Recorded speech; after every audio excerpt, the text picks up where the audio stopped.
ಪ್ರವಾದಿ ದಾನಿಯೇಲನ ಗ್ರಂಥದಿಂದ ವಾಚನ.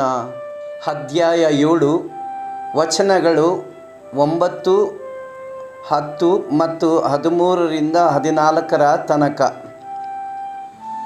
ಆ ಮಹಾವೃದ್ಧನ ಉಡುಪು ಬೆಳ್ಳಗಿತ್ತು ಹಿಮದಂತೆ, ಆತನ ತಲೆ ಕೂದಲಿತ್ತು ನಿರ್ಮಲವಾದ ಬಿಳಿಯ ಉಣ್ಣೆಯಂತೆ.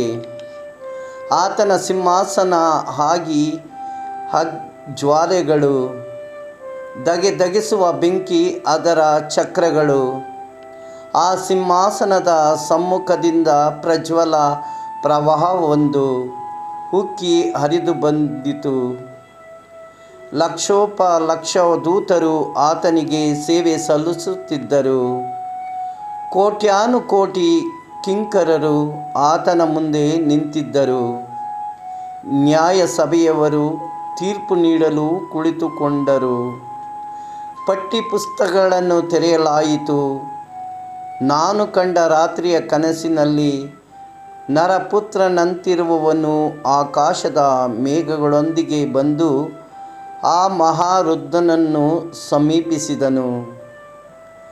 ಅವನನ್ನು ಆತನ ಸನ್ನಿಧಿಗೆ ತಂದರು.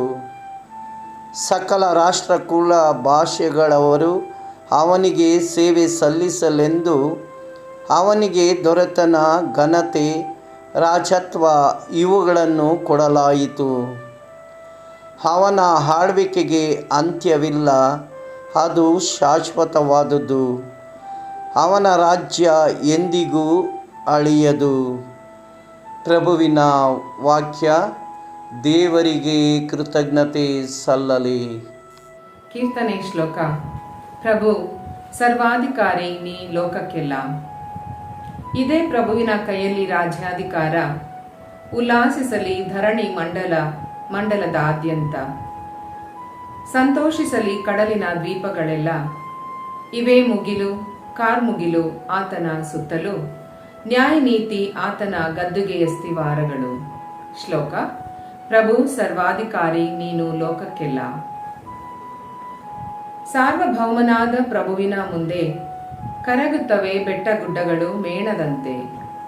ಘೋಷಿಸುತ್ತದೆ ಗಗನಮಂಡಲ ಆತನ ನೀತಿಯನ್ನು. ಕಾಣುತ್ತವೆ ಸಕಲ ಜನಾಂಗ ಆತನ ಮಹಿಮೆಯನ್ನು. ಶ್ಲೋಕ. ಪ್ರಭು ಸರ್ವಾಧಿಕಾರಿ ನೀನು ಲೋಕಕ್ಕೆಲ್ಲ.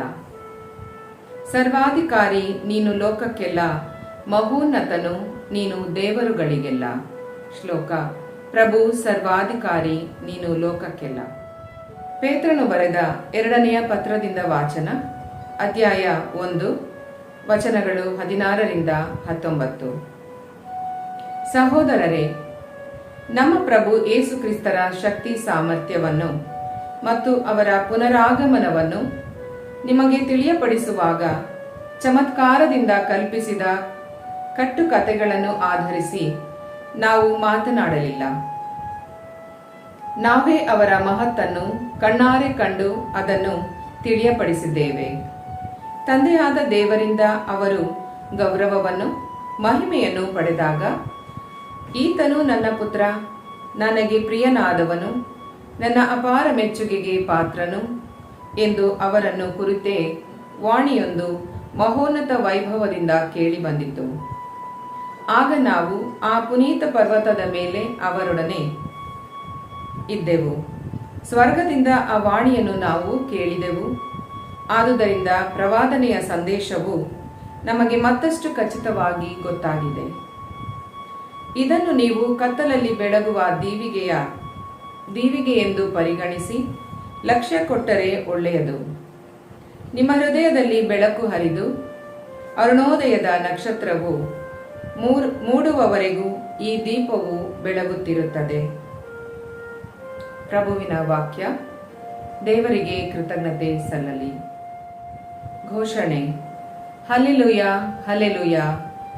ಈತನು ನನ್ನ ಪ್ರಿಯ ಪುತ್ರ, ನನಗೆ ಪರಮ ಪ್ರಿಯನು, ನನ್ನ ಅಪಾರ ಮೆಚ್ಚುಗೆಗೆ ಪಾತ್ರನು. ಈತನ ಮಾತಿಗೆ ಕಿವಿಗೊಡಿ. ಹಲ್ಲೆಲೂಯಾ. ಸಂತ ಮಾರ್ಕರು ಬರೆದ ಪವಿತ್ರ ಶುಭ ಸಂದೇಶದಿಂದ ವಾಚನ. ಅಧ್ಯಾಯ 9, ವಚನಗಳು 2ರಿಂದ 10ರವರೆಗೆ. ಆ ಕಾಲದಲ್ಲಿ ಪೇತ್ರ, ಯಾಕೋಬ ಮತ್ತು ಯೋವಾನ್ನ ಇವರನ್ನು ಮಾತ್ರ ತಮ್ಮೊಡನೆ ಕರೆದುಕೊಂಡು ಯೇಸು ಎತ್ತರವಾದ ಒಂದು ಬೆಟ್ಟಕ್ಕೆ ಹೋದರು. ಅಲ್ಲಿ ಆ ಶಿಷ್ಯರ ಕಣ್ಣೆದುರಿಗೆ ಯೇಸು ರೂಪಾಂತರ ಹೊಂದಿದರು. ಆಗ ಅವರ ಉಡುಪು ಅತ್ಯಂತ ಶುಭ್ರವಾಗಿ ಹೊಳೆಯಿತು. ಜಗದ ಯಾವ ಅಗಸನಿಂದಲೂ ಮಡಿ ಮಾಡಲಾಗದಷ್ಟು ಅದು ಬಿಳುಪಾಯಿತು. ಮೋಶೆ ಮತ್ತು ಎಲೀಯ ಪ್ರತ್ಯಕ್ಷರಾಗಿ ಯೇಸುವಿನೊಡನೆ ಮಾತನಾಡುತ್ತಿದ್ದುದು ಶಿಷ್ಯರಿಗೆ ಕಾಣಿಸಿತು. ಆಗ ಪೇತ್ರನು ಯೇಸುವಿಗೆ, ಗುರುದೇವ, ನಾವು ಇಲ್ಲೇ ಇರುವುದು ಒಳ್ಳೆಯದು. ಅಪ್ಪಣೆಯಾಗಲಿ, 3 ಗುಡಾರಗಳನ್ನು ಕಟ್ಟುವೆವು, ತಮಗೊಂದು, ಮೋಶೆಗೊಂದು ಮತ್ತು ಎಲೀಯನಿಗೊಂದು ಎಂದನು. ಪೇತ್ರನಿಗೆ ತಾನು ಏನು ಹೇಳುತ್ತಿದ್ದೇನೆಂದೇ ತಿಳಿಯಲಿಲ್ಲ. ಶಿಷ್ಯರು ಅಷ್ಟು ಭಯಭ್ರಾಂತರಾಗಿದ್ದರು. ಅಷ್ಟರಲ್ಲಿ ಮೇಘವೊಂದು ಅವರನ್ನು ಆವರಿಸಿತು. ಅದರೊಳಗಿಂದ, ಈತನು ನನ್ನ ಪುತ್ರ, ನನಗೆ ಪರಮ ಪ್ರಿಯನು, ಈತನ ಮಾತಿಗೆ ಕಿವಿಗೊಡಿ ಎಂಬ ವಾಣಿ ಕೇಳಿಸಿತು. ತಕ್ಷಣ ಶಿಷ್ಯರು ಸುತ್ತಲೂ ನೋಡಲು ತಮ್ಮೊಂದಿಗೆ ಯೇಸು ಒಬ್ಬರನ್ನೇ ಹೊರತು ಬೇರೆ ಯಾರನ್ನೂ ಕಾಣಲಿಲ್ಲ.